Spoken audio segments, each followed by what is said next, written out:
लेकिन ये महिलाओं के सम्मान और सुरक्षा की बातें करने वाली मैडम सोनिया जी 1000 करोड़ रुपयों का निर्भया फंड बजट में घोषित करने के बाद भी 1 रुपया खर्च नहीं हुआ है। डूब मरो कांग्रेस के मेरे साथियों, आपको शोभा नहीं देता। और ऐसे मोटी चमड़ी के नेता है ये लोग, इनको कुछ होता ही नहीं। वे लोगों की आंख में धूल झोंकने में एक्सपर्ट है। और अब उन्होंने देखा कि लोगों की आंख में धूल झोंके फिर भी लोगों को दिखाई देता है, तो पार्लियामेंट से उन्होंने एक नया प्रयोग शुरू किया है। अब धूल झोंकना बंद किया है और आंखों में मिर्ची झोंकना शुरू किया है। पार्लियामेंट से उन्होंने शुरुआत की है। ऐसी संवेदनहीन सरकार है कि उन्होंने इस बार इंतरिम बजट में फिर एक बार 1000 करोड़ रुपया निर्भया फंड के लिए लगा दिया। 1 रुपया खर्च करना नहीं है, सिर्फ अखबारों में छप जाए। इससे माताओं बहनों की सुरक्षा नहीं होगी, कल्पना जैसी बेटियों पर जुल्म होता रहेगा। और इसलिए भाइयों बहनों, और मैं महाराष्ट्र के RRR पाटिल को भी पूछ रहा हूं, मेरे यहां RRR साबु आता था पहले, पुराने जमाने में RRR साबुन आता था।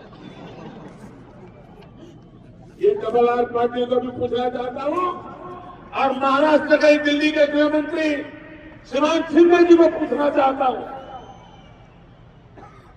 अरे शिंदे जी तो बड़ी कमाल की आइटम है।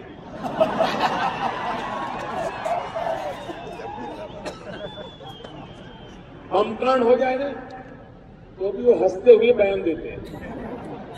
आपने देखा होगा, उनके चेहरे पर चिंता ही नहीं होती है। 27 अक्टूबर को पटना में हमारी रैली थी, हम धमाके हुए, एक के बाद एक लोग घायल हो रहे थे, लोग मारे जा रहे थे। ईश्वर की कृपा हमारे आपके सामने है। लेकिन भाइयों बहनों,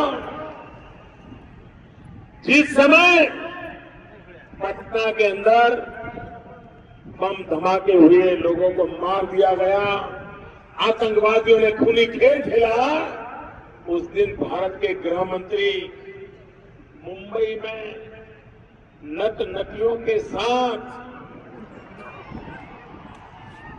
बॉलीवुड के कलाकारों के साथ एक फिल्म का लॉन्चिंग कर रहे थे। लॉन्चिंग,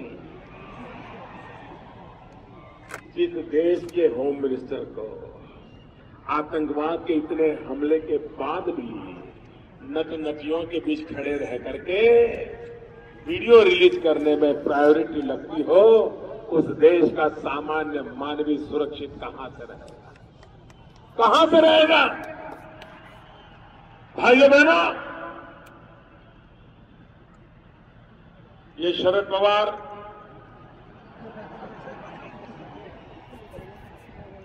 मैं जरा पूछना चाहता हूं, यहां के किसानों को इतना बड़ा भयंकर हादसा हुआ, ओले गिरे, महाराष्ट्र और मध्य प्रदेश का किसान तबाह हो गया।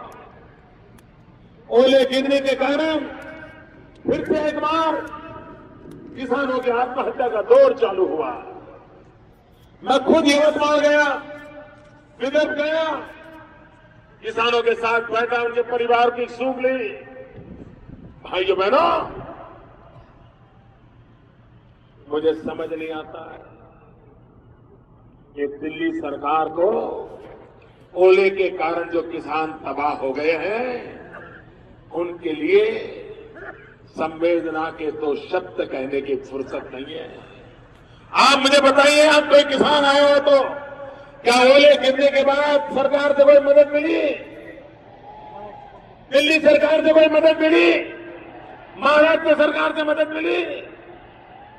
भाइयों बहनों, जब आसमानी सुल्तानी होती है तो इंसान के पास सरकार के सिवाय कोई मददगार नहीं होता। और शरद राव, आजकल आज सुबह शाम मोदी को याद करते हो। आज मैं भी आपको याद कर लूं। लातूर में जब भूकंप आया तब मुख्यमंत्री कौन थे? लातूर में भूकंप आया तब मुख्यमंत्री कौन थे? भाइयों बहनों, लातूर से भी भयंकर भूकंप गुजरात में आया था, लेकिन 10-10 साल तक लातूर की हालत नहीं सुधरी थी। गुजरात में हमने 3 साल में सुधार कर दिया था। 3 साल में दोस्तों। भाइयों बहनों, ये हमारा लातूर इलाका देश की बहुत बड़ी सेवा करता है। तूर दाल ये यहां खेती में सबसे बड़ा उत्पादन है। ठीक है, तूर दाल बोलते हैं। जो वेजिटेरियन लोग हैं उनके लिए प्रोटीन का सबसे सही रास्ता ये पल्सीज होते हैं। और लातूर के मेरे किसान तूर दाल की खेती करके देश की आने वाली पीढ़ी को प्रोटीन खिलाने का बहुत बड़ा पवित्र काम करते हैं। लेकिन श्रीमान शरद राव, आप 10 साल से कृषि मंत्री हो, क्या दिया आपने तूर की दाल की खेती करने वाले मेरे किसानों की भलाई के लिए? क्या किया आपने? भाइयों बहनों, जब अटल जी की सरकार गई